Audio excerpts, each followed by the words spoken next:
Nous allons maintenant appeler l'ensemble de nos membres gouvernementaux, mais permettez-moi tout d'abord d'excuser notre ministre fédéral, Monsieur David Clarinval, qui est retenu chez RTL et qui reviendra dans quelques instants après cette partie congrès pour profiter justement de ce petit verre, comme vous l'avez dit, Pierre-Yves.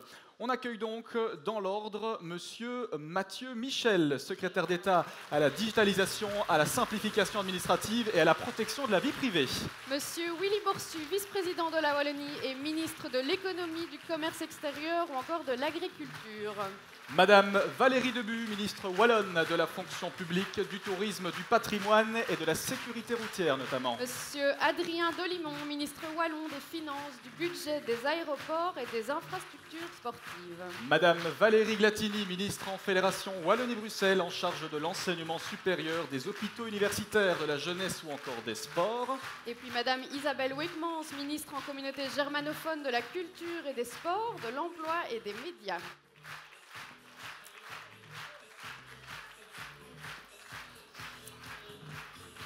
Merci à tous les 7 d'être présents et c'est vrai, nous avons prévu effectivement de le faire. Vous l'avez déjà fait, Pierre-Yves. Et c'est remercier, saluer aujourd'hui l'absente de ce groupe, Madame Sophie Wilmès. Nous connaissons effectivement aujourd'hui les raisons de son absence. Je crois que sur l'écran, dans quelques instants, vous verrez une photo de Sophie Wilmès. Sophie Wilmès qu'on peut encore une fois applaudir.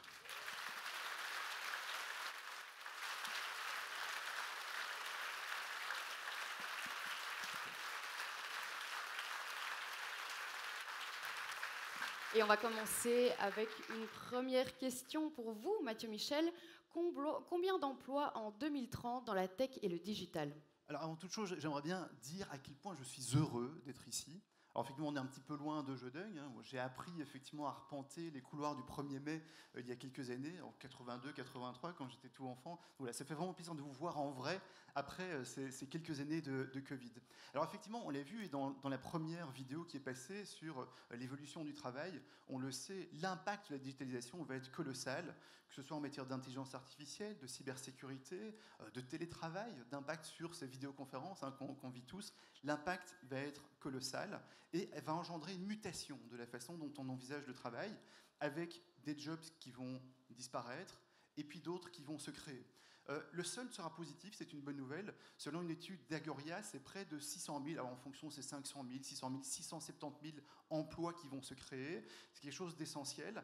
Maintenant, nous devons être très attentifs à une chose, c'est que non seulement ces 670 000 emplois qu'on doit être en capacité de créer, ça veut dire qu'on doit soutenir les dynamiques économiques, il y a toute une série de travaux qui sont en cours, que ce soit avec Willy, avec David, pour stimuler cette création de jobs. Mais à côté de ça, l'enjeu, c'est aussi de trouver des talents, trouver des personnes qui sont formées pour rentrer dans ces fonctions. Et on sait que cet enjeu-là va être essentiel. Et donc, que ce soit avec les équipes de Valérie, de Pierre-Yves et autres, je pense qu'on doit se mobiliser pour être en capacité, à la fois dans les emplois qualifiés, peu qualifiés, mais aussi trouver l'agilité qu'il faut pour que dans tous ces emplois qu'on va créer et qui vont porter la prospérité de demain, eh bien, on trouve les justes talents. C'est un enjeu essentiel et c'est avant tout un travail d'équipe que nous faisons ici avec l'ensemble des partenaires du MR. Et je tiens vraiment à saluer l'ensemble d'énergie qui est mise sur cet enjeu fondamental qui va nous permettre d'atteindre les 80% d'emplois. Merci beaucoup, Mathieu.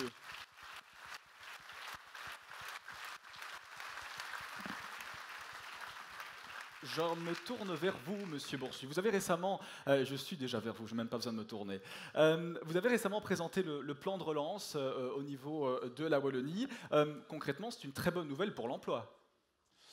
Voilà, bonjour à toutes et à tous. Tout d'abord, très content de vous retrouver également. Effectivement, le plan de relance, c'est un rendez-vous extraordinairement important pour la Wallonie, mais pour nous toutes et tous. C'est tout d'abord un budget considérable, un peu plus de 7 milliards 640 millions. C'est une série de mesures, en total plus de 300 mesures, mais dont une partie ont été identifiées comme prioritaires avec les partenaires sociaux et environnementaux. Mais c'est aussi toute une série de réformes avec un objectif, qui est d'ailleurs un objectif commun, c'est un objectif de vie pour moi, la relance de la Wallonie. Et cette relance, effectivement, elle doit se traduire alors par un accroissement du taux d'emploi, et l'accroissement du taux d'emploi vient lui-même alimenter la relance. On le sait, des progrès sont aujourd'hui faits, un peu plus de 0,6% par exemple de gains de taux d'emploi entre 2020 et 2021. Pas mal de créations d'entreprises, hein. On sera à plus de 28 000 créations d'entreprises en Wallonie durant cette année 2021. Je le dis, je l'affirme avec vous, il y a de très très belles choses qui se passent en Wallonie. Il faut poursuivre et alimenter aussi cette poursuite, notamment à travers des réformes. Je pense que nous voulons, nous devons et nous allons réussir cette relance. Merci. Merci. Brièvement, peut-être, vous avez notamment aussi présenté un aspect de la PAC, la politique agricole commune, et c'est une bonne nouvelle aussi, je crois, pour le revenu notamment des agriculteurs, c'est ça ? Effectivement, on le sait, et je ne dois pas en faire démonstration à cette salle, hein. La ruralité, les campagnes, l'agriculture fait aussi partie de notre ADN en tant que famille libérale. Et nous avions aussi des décisions très importantes à prendre en ce qui concerne le plan stratégique, donc la traduction en Wallonie de la politique agricole commune, avec un objectif, bien sûr, garantir, vous l'avez évoqué, le revenu du monde agricole. On ne sait pas travailler, on ne sait pas durablement assumer un métier si on n'en tire pas de revenus, mais aussi, et on voit à quel point l'actualité nous démontre que c'est terriblement important, mais aussi assurer l'alimentation, assurer la souveraineté alimentaire dans des conditions de prix qui soient des conditions de prix accessibles. Cet équilibre entre ces notions, bien sûr, mais aussi une légitime transition environnementale, ce sont tous les enjeux de ces orientations nouvelles de la politique agricole commune. Merci de m'avoir donné l'occasion, moi qui suis un homme de la terre, d'en faire écho devant une aussi belle assemblée. Merci, Monsieur Borsu. Merci, merci.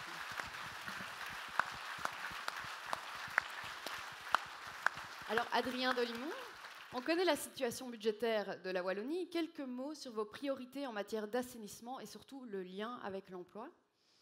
Avec l'emploi et avec le plan de relance, comme Willy l'a dit. Bonjour à toutes et à tous. C'est un plaisir. Désolé à ceux que je tourne le dos, c'est vraiment assez compliqué. Ouais, on essaye de trouver des agencements. Mais... Désolé, Monsieur le Président. Donc c'est vraiment un plaisir déjà d'être avec vous et de vous retrouver. Ça, je pense qu'on va tous se le répéter et le répéter parce qu'on est vraiment, vraiment heureux de pouvoir être ici et partager avec vous notre action concrète. Et en termes de budget, je pense que c'est vraiment un enjeu très important. Donc depuis mon arrivée, j'ai voulu fixer des objectifs clairs basés sur les recommandations de la commission externe de la dette pour vraiment assurer, d'une part, la soutenabilité des finances publiques, la soutenabilité et donc la durabilité, parce que je pense qu'on peut aussi appeler de gestion durable des finances publiques, c'est-à-dire qu'on doit faire des efforts maintenant pour les générations futures, et d'autre part, pour garantir des investissements tels que le plan de relance. On doit pouvoir continuer à investir, ne pas sacrifier les générations, notre génération et les générations qui vont nous suivre. Je pense que ça passe par des investissements importants, tels que le plan de relance, mais également des défis auxquels on fait face. Je ne vais pas à nouveau citer l'ensemble des crises qu'on a connues au fil de cette législature-ci. Puis moi, ça ne fait que quelques mois que je suis là. Mais je suis déjà bien conscient de ces enjeux.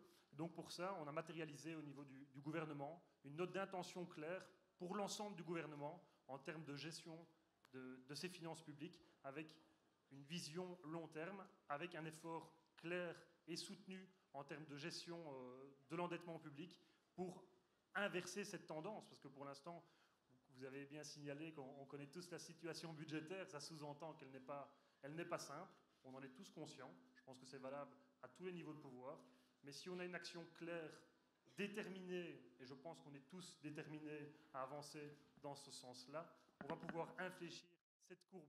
Ah, on m'a coupé. Ah non, je pensais. Non, c'est bon. Je pensais que j'ai parlé de trop, désolé. Non. On va pouvoir infléchir justement cette courbe d'endettement pour pouvoir retrouver des moyens et assurer des investissements pour les générations qui vont suivre. Merci beaucoup, Adrien Dolimon.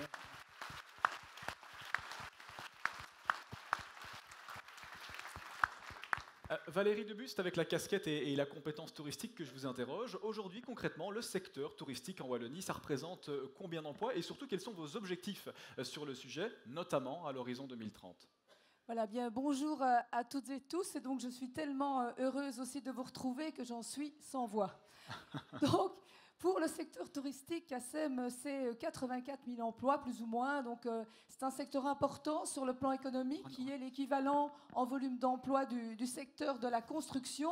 C'est 60 000 équivalents temps plein et c'est surtout un emploi non délocalisable. Et donc, c'est de belles perspectives pour les Wallonnes et les Wallons. Alors, vous me demandez mes priorités. Je souhaite poursuivre le travail que j'ai initié en créant une véritable chaîne de valeur à travers un écosystème où le tourisme est un moteur économique. Et cet écosystème inclut la valorisation de l'ORECA, du commerce, des circuits courts. Je regarde Willy parce qu'on travaille beaucoup ensemble, mais aussi des artisans et du patrimoine. Bien sûr, vous m'interrogez sur le tourisme, mais je ne peux pas non plus nier que dans le patrimoine et dans le tourisme, il y a aussi beaucoup d'enjeux en matière d'attractivité des compétences, et on doit renforcer les compétences, les formations et aussi l'attractivité de l'emploi, parce que nous faisons face aussi à des pénuries. Permettez-moi aussi un petit mot pour la fonction publique, parce qu'en tant que ministre de la fonction publique, je suis déterminée à ce que les services publics, les administrations soient au service des citoyens, accompagnent la Wallonie pour la création d'emplois et de richesses et étant véritablement un soutien à l'initiative dont nous avons pleinement besoin en Wallonie. Merci beaucoup.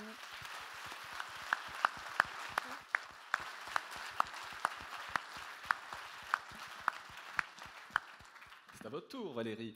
Madame Glatini, est-ce que, d'abord, juste avant de parler d'enseignement supérieur, hier, vous avez conclu justement un accord historique concernant les numéros UNAMI. Un bref mot peut-être sur ce sujet. Et puis, ma fameuse question, est-ce qu'aujourd'hui, l'enseignement supérieur est toujours une porte d'accès facile pour l'emploi ?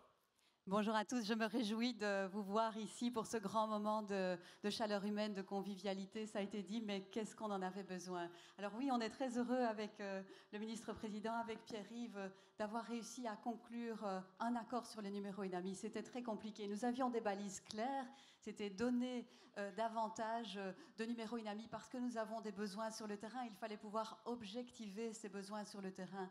Et puis il fallait aussi, et c'était essentiel, trouver une solution pour les étudiants qui sont dans le cursus de médecine. Et je me réjouis que ce soit la solution qui a été trouvée.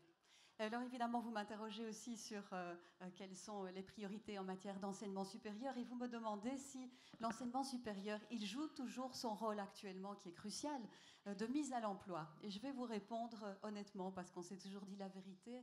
Et c'est vrai que ces 20 dernières années, eh bien, l'enseignement supérieur, il a moins joué ce rôle. Et pour deux raisons. D'abord parce que nos prédécesseurs n'ont pas investi suffisamment dans l'enseignement supérieur. Et chers amis, on le sait tous, hein, en Fédération Wallonie-Bruxelles, on n'a pas d'autre matière première que la matière grise de nos étudiants. Et donc cette matière première, c'est les cerveaux des jeunes de demain. Et c'est dans cela qu'il faut investir.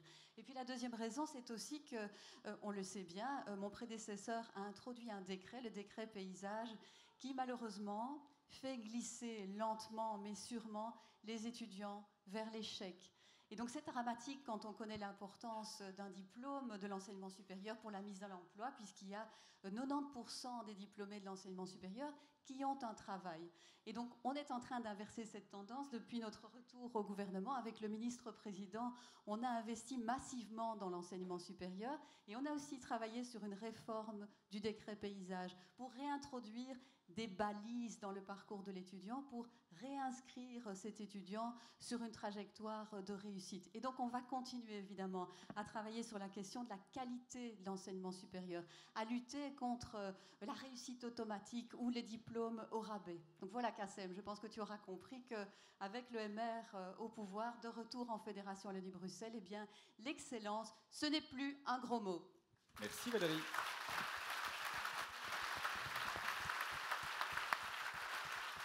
Pierre-Yves Géolet, on revient à vous. Alors, vous avez signé récemment un accord avec la Wallonie et Bruxelles pour renforcer l'enseignement qualifiant et la formation professionnelle et faire donc de l'alternance une filière d'excellence. Qu'en est-il ? Mais comme on l'a dit, on l'a répété, l'éducation et la formation sont des piliers d'un pays qui travaille, d'une société qui travaille. C'est la fondation vraiment de cette société. Et c'est important parce que Valérie a souligné l'importance de l'enseignement supérieur. On pourrait parler aussi de l'enseignement obligatoire, où on doit remettre aussi des valeurs qui nous sont chères à nous, mouvements réformateurs, comme le travail, bien évidemment, mais aussi l'effort, le mérite, le dépassement de soi. Mais tout le monde n'a pas vocation à nécessairement faire l'université ou de longues études. Et avec Willy, on a beaucoup travaillé, et avec Valérie, bien entendu, puisqu'elle a la promotion sociale aussi dans ses compétences, sur la formation en alternance. La formation en alternance, c'est une formation, je veux dire, essentiellement dans le monde de l'entreprise.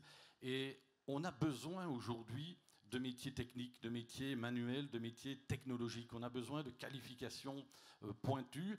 Et la formation en alternance, on s'aperçoit souvent qu'elle vient beaucoup trop tard, quand des élèves, quand des étudiants ont décroché. Donc ce qu'on a voulu, c'est vrai que c'est une première jeudi, le point est passé en gouvernement wallon, en Fédération Wallonie-Bruxelles, la semaine prochaine en région bruxelloise, c'est vraiment encourager cette formation en alternance et faire en sorte que ce soit une filière d'excellence, mais que ce soit un premier choix. Aujourd'hui, trop souvent, c'est un deuxième, voire un troisième, voire un quatrième choix, de la part des étudiants, mais aussi de la part des parents.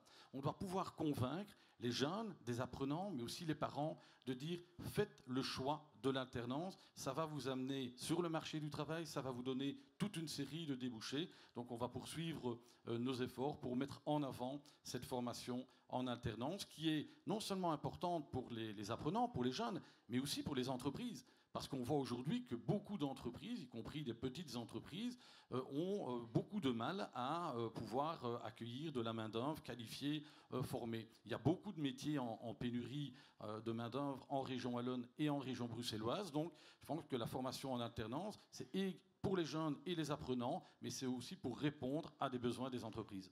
Merci Pierre-Yves pour ces éclaircissements.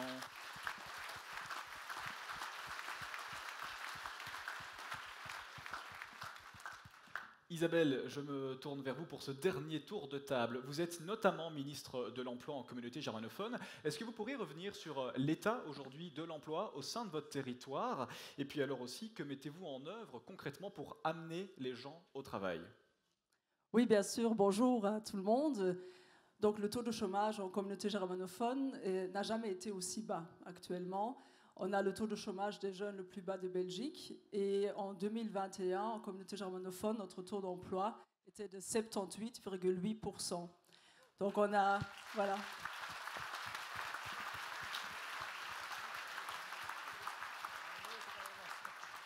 Donc je me réjouis bien sûr qu'on a presque atteint cet objectif. Et je suis quasiment certaine que certains d'entre vous vont se dire « Ben oui, mais c'est un peu facile, c'est un peu un autre monde et c'est un petit paradis ». Que vous voyez ma région comme un paradis, ben ça me réjouit autant, parce que je suis également responsable pour le développement touristique de ma région, donc oui, elle est paradisiaque. Mais revenons sur le marché de l'emploi et aussi dans nos établissements d'enseignement, dans nos services, dans nos entreprises. Ceci est le fruit d'un travail acharné depuis des années, notamment aussi des libéraux dans le gouvernement, et cela pour un enseignement de qualité, pour une formation d'alternance compétitive et innovante. Et surtout aussi, on a réussi d'offrir à chaque jeune en communauté germanophone une formation ou un emploi en dehors les 2 mois qui suivent la sortie de l'école. Donc, ceci en fait démontre que la large autonomie de la communauté germanophone, notre esprit aussi de coopération nous a permis en fait de rendre notre région rurale qui était à la base plutôt structurellement faible, dans une région compétitive où il fait bon vivre et surtout travailler et qui est ouverte sur le monde. Merci. Merci à tous. À tous les 7 pour ces précisions. Merci pour le travail accompli également. Je pense qu'on peut encore vous applaudir.